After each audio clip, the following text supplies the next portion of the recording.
Legoland Billund is arguably one of the best theme parks ever been created, making its debut back in 1968 when this park first opened. It only had a couple of attractions. However, just over 50 years later, it now has some of the best and most unique attractions in the country. However, where is this theme park located? Legoland Billund is located in Sydney, Denmark, and this is actually a really easy part to get to. The reason why I say this is due to being located right next door to Billund Airport. This is the closest airport to the park and it's honestly just amazing. However, in terms of the park itself, their main roller coaster is Polo Explorer. Built back in 2012 by Sierra, this is my personal favourite ride at the park. It's got a great first drop along with some decent airtime. However, as much as this is great, what really surprised me was the vertical drop track. This is the only one in the country and was honestly just amazing. Along with it had some nice theming which really improved the coaster. Overall, it's a fun ride and definitely something to experience. Right next door to Polo Explorer's Extreme Races, and as much as it may not be the most themed attraction at the park, it's still a great ride. To start off with, it's got a great first drop which can often give a bit of airtime. Along with this, it's got some great turns which can really improve the coaster. However, for me, the best part of the ride has to be the head choppers. This is most notable down the first drop and was great to experience. Also, not to mention that this is one of the smoothest roller coasters in the country. Probably the most notable ride at the park is the Dragon, and of my two rides, I can safely say that this was one of the best coaster combinations ever created. The reason why I say this is due to being located both inside and also outside. However, as much as this is amazing, what really surprised me was its queue line. This is one of the best in the country and was great to head through. However, in terms of the ride itself, you start off by heading through a dark ride section, and this was by far my favourite part of the ride. However, after this, the coaster brings you through a short level before heading back into the station. Another great family coaster at the park is Flying Eagle, and before riding, I wasn't actually expecting much from this coaster. However, after my only ride in the front row, I have to say that it's actually a really fun roller coaster. To start off with, it's got some great theme in the queue with a waterfall and also some Lego sculptures. However, something which I really wanted to point out were the trains. These are some of the best themed anywhere in the world and also quite comfortable. However, the ride itself has some nice drops and with some decent airtime. Overall, this makes for one of the best family coasters in the country and just a great overall ride. However, besides the coasters, the park does also have some great attractions. Some of my favourites include the Lego Top. This was the park's observation tower and was great to experience. The reason why I say this is due to giving some nice views over the park and also the surrounding area. And even though the ride cycle was quite short, it was still a great ride and definitely something to experience. Another great ride at the park is Emmett's Flying Adventure Master Flight. To start off with, just like many rides at the park, this has some great theming in both the queue line and also the pre-show. However, once you get onto the ride itself, it just moves this ride to the next level. And even though it is one of the weak ones I've experienced, it's still a fun ride.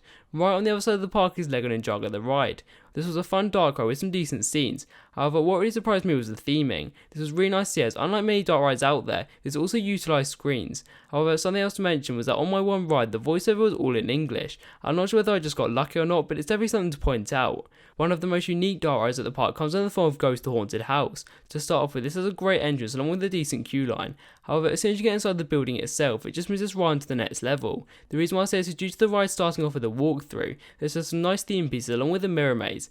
However, after this you'll then experience the drop towers, and even though these are some of my least favourites, it was still great to experience. Another dark ride at the park comes under the form of the Temple, and even though it isn't one of the best rides at the park, it's still a great attraction. It's got some nice theming along with a decent soundtrack. However, by far the best part of the ride had to be the trains. These honestly looked amazing and were also quite comfortable. Right next door to the temple is Ice Pilot School, and before I start to talk about the ride itself, I just wanted to point out that this is actually a really rare attraction. However, once you enter inside the building itself, you'll then be greeted with a screen, and unlike many rides out there, you can actually choose your own ride sequence.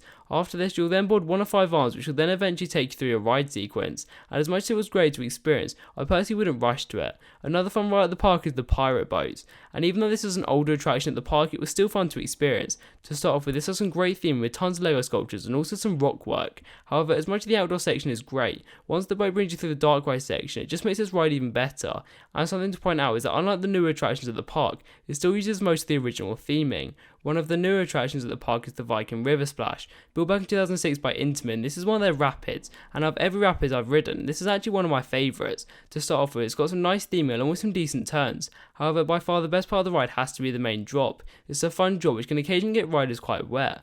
Another water ride at the park is the Lego Canoe, and as much as it isn't the most thrilling ride at the park, it's still a great attraction. And just like most rides at the park, the theming is some of the best in the country. Along with this, it's got some decent drops and also some great Lego sculptures, and for me, this is what made the ride so good. So overall, this is a fun attraction and definitely one of my favourite log flumes. Another unique attraction at the park is the Monorail. This gives some nice views over the park and also the surrounding area. Along with this, it has some decently themed trains which really improve the experience. However, something else to point out is that even though this usually has a 0-minute wait, the ride cycle is also quite short. But if you put this aside, it's still a great attraction at the park. The last ride which I wanted to talk about is the Lego train, and out of every ride at the park, this is definitely the most common attraction. However, even though this is the case, it's still a fun ride, and what really surprised me the most was that unlike most trains, once you get halfway through the layout, the ride will then pass through some sound effects and also some Lego sculptures. Overall, this is a fun attraction and definitely a classic at the park. However, in terms of entertainment, Legoland Billund mainly focuses on shows and also character interactions, and on my visit I didn't actually get to see any of this. However, it's definitely something I'd like to experience for my next visit.